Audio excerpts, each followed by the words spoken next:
Svorinis kamuolys – vienas iš mano dažniau naudojamų įrankių tam, kad treniruoti viso kūno sprogstamumą ir ypač viršutinę kūno dalį bei liemenį.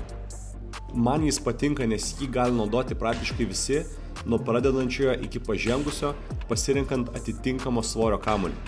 Tam, kad efektingai mest kamuolį, reikia sukoordinuoti visą kūną, įskaitant pėdas, klubus, liemenį, pečius ir rankas. Įsivaizduok, kad su kiekvienu metimu nori kuo smarkiau trenkti kamuolį žemyn ar į sieną ir išgauti kuo garsesnį garsą. Paprastai tas savaime padeda pradėti judėti taip, kad panaudotum visą savo kūną užduočiai atlikti. Jei nori ugdyti savo sprogstamą galią, rekomenduoju pasirinkti nuo 1 iki 3 pratimų ir atlikti 3-5 serijas po maždaug 5 metimus treniruotės pradžioje. Kita vertus, jei nori pagerinti savo sprogstamųjų savybių ištvermę, atlik 2-3 serijas po maždaug 10-15 pakartojimų treniruotės gale.